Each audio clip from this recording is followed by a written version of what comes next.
नमस्कार, आप देख रहे हैं इंडिया टाइम 24 न्यूज। आपके साथ मैं हूं प्रवीण।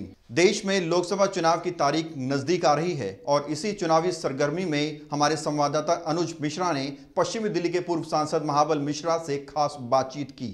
आइए देखते हैं हमारे ये खास इंटरव्यू।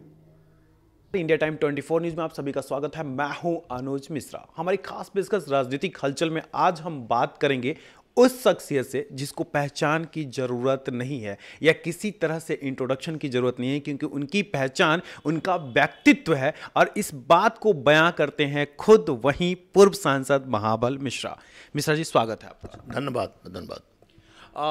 चुनावी माहौल बना हुआ है, तकरीबन काउंटडाउन शुरू हो चुके हैं। टिकट के इंतजार में जो है वो सब लोग बैठे हुए हैं कि कौन सी पार्टी जो है वो किस नेता के ऊपर अपना जो है मुहर लगाएगी। महाबल मिश्रा क्या सोच रखे हैं अभी?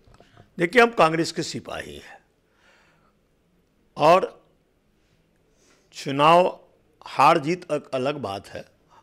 व्यक्ति का पद रहता है और पद नहीं भी रहता है, लेकिन उसका व्यक्तित्व और कृतित्व जिंदा रहता है। मैंने पिछले 20 वर्ष से मैं जनता के बीच से हटा नहीं। हारने के बाद भी मैं उसी तरह से काम करता हूं जैसे जीत के काम करता है। सिर्फ पार्लियामेंट में नहीं जाता हूं, बाकी क्षेत्र में और क्षेत्र की समस्या का निदान के लिए हमेशा तत्पर रहता हूं। अब मैं हमेशा जनता के लिए हूं, कल भी था, आज भी हूं और कल भी रहूंगा। जब तक मेरा सांस रहेगा जनता की सेवा में मैं लगा रहूंगा। यही मेरा एक उद्देश्य है और मैं कांग्रेस का एक समर्पित सिपाही हूं।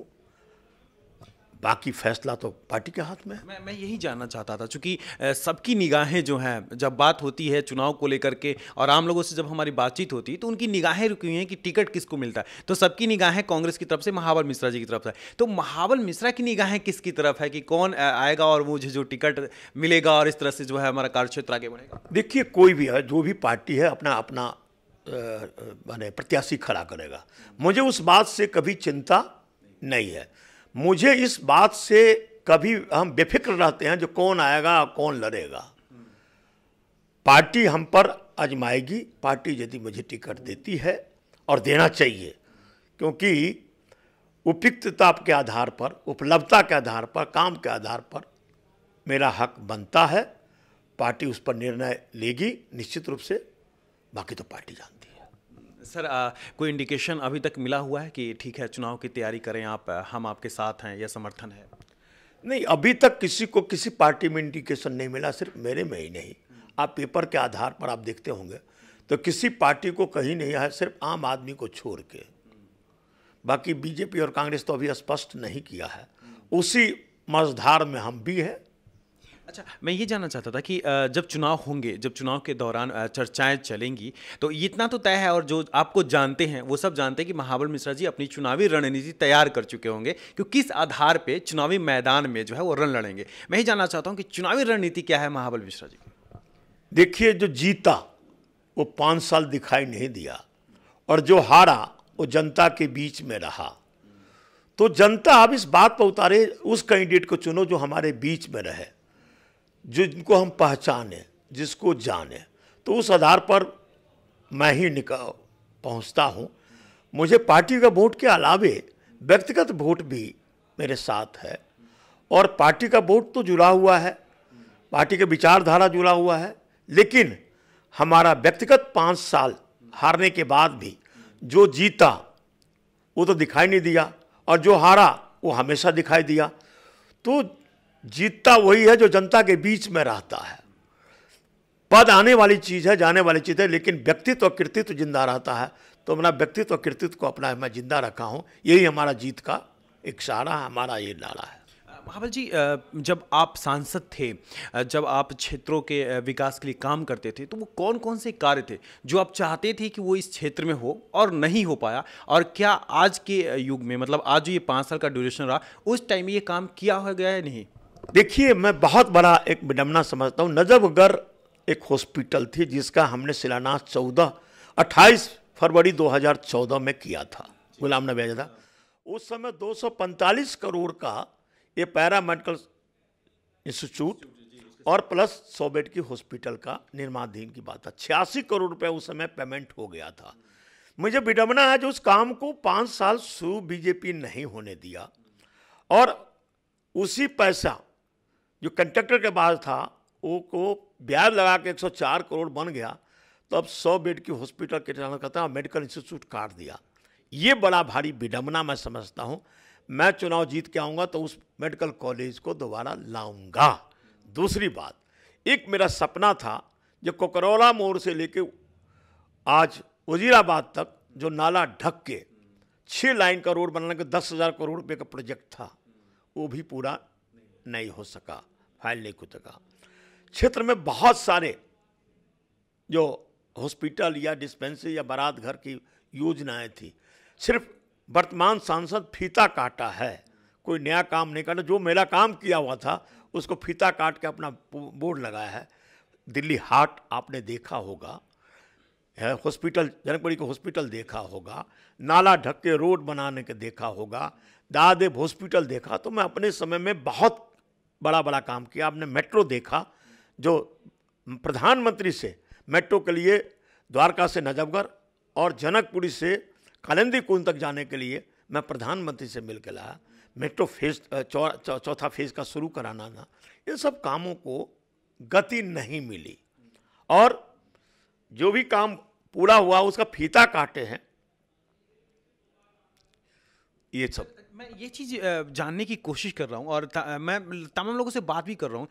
वास्तव में आम आदमी जो है, यानी जो वोटर है, जो मतदाता है, क्या इन सब बातों को नहीं समझ पाता कि जब चुनाव के तारीख आते हैं या चुनावी साल जिसको हम लोग अपनी भाषा में बोलते हैं, उसी टाइम ये उद्घाटन का क्रम चलता है और उसके बाद इस कार्य को नहीं होता? क्या ये मतदाता नहीं समझ पाते इस बात को? आम मतदाता से, आम जन से ये आग्रह करता हूं कि आप उन्हें चुने, जो भी सरकारी पॉलिसी बनेगा उस सब पर लागू होगा, लेकिन अपना प्रतिनिधि वो चुने जो आपको जाने, आप उन्हें जाने और आपकी विकास किया है और विकास करेंगे।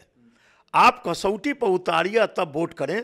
आप विचारधारा की बात आप करते हैं, लेकिन विचारधारा तभी सही होगा जब आपका विकास होगा, आप प्रगतिशील भारत होगा, आप बच्चे की नौकरियां मिलेगा, तभी ये उन्नत कर सकता है। विचारधारा की बात है, लेकिन क्षेत्र की विकास कौन करेगा उसे भी कसौटी पर लेके वोट करने की आवश्यकता है।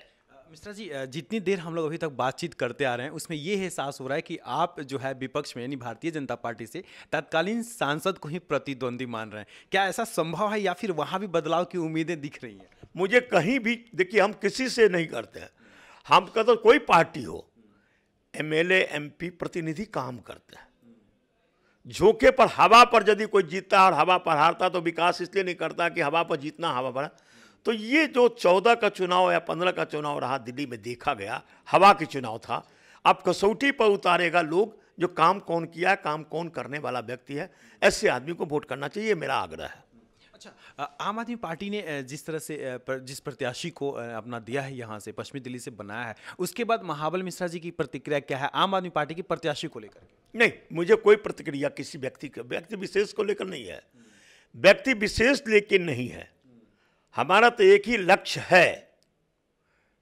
मैं कल भी, आज भी और कल भी आपका हूं, आपका रहूंगा और आपके बीच में रह के आपका विकास करूंगा। जय हिंद, जय भारत। मिश्रा जी, और 2-3 सवाल और हैं। एक सवाल ये था, चूंकि लोकतंत्र के सबसे छोटे पर्व से लेकर के और सबसे बड़े पर्व तक आप शामिल हुए हैं, ये नगर निगम से लेकर के आप सांसद तक अपनी यात्राएं प्रारंभ किया और उसको मंजिल भी दिया।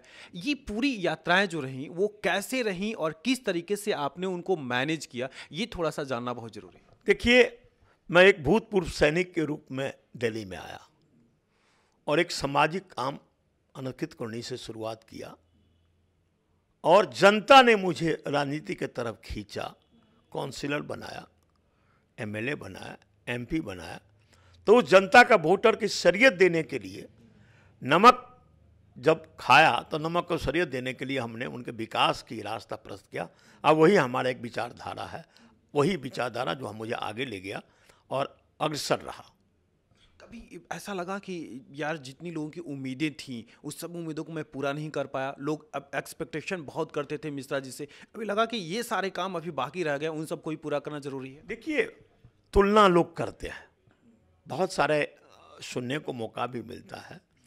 व्यक्तिगत काम बहुत सारे नहीं हो पाते हैं, लेकिन अनाथालय कानूनी समस्या का निदान, पानी की समस्या का निदान, बिजली का समस्या का निदान, मेट्रो, हॉस्पिटल और बहुत बड़े बड़े काम हमने किए हैं। उस पर हम खरा उतरे हैं, जो जनता इस बात को जान रही है। तो ये बात को आलंकन अब करते हैं, जो पिछले सांसद में, आपके सांसद में, आज के सांसद में, एमएलए में क्या अंतर है। अब लोग तुलनात्मक दृष्टि से, पद पर आता तो तुलना नहीं होता है, पद से हटता तो तुलना करता है, लोग अब करने लगे हैं और मुझे लगता है उसमें हम आगे हैं। कई बार ऐसा हुआ कि विवादों में भी घिर गए महाबल मिश्रा जी, इसके ऊपर कुछ प्रतिक्रिया? मैं कभी विवाद में, तो विवाद तो राजनीतिक व्यक्ति के जीवन का एक आधार है, विवाद में तो घिरता रहता है, लेकिन विवाद पर हम पर कोई आरोप तय तो नहीं हुए हैं। विवाद पर कहते रहते हैं, लेकिन विवाद पर महाबल मिश्रा कोई कभी घेरे में तो नहीं आया। क्या लगता है sir, BJP Bharatiya Janata party कौन से प्रत्याशी को उतारती है तो मिश्रा जी के लिए चुनाव आसान और टफ होगा? देखिए, मैं उस प्रत्याशी का नहीं, पार्टी से मैं लड़ाई लड़ रहा हूँ। प्रत्याशी तो एक नुमाइंदा होता है, नुमाइंदा होता है। तो प्रत्याशी से लड़ाई क्या, विचारधारा से लड़ाई होती है। और विचारधारा की बात करेंगे, विकास की बात करेंगे, तो हमारा सिर्फ और सिर्फ विकास का मुद्दा होगा। हमसे बातचीत के लिए शुक्रिया, धन्यवाद। और इस बुलेटिन में फिलहाल इतना ही। देश और दुनिया की तमाम खबरों के लिए देखते रहिए इंडिया टाइम 24 न्यूज, क्योंकि यहां खबरों का सिलसिला कभी नहीं थमता। नमस्कार।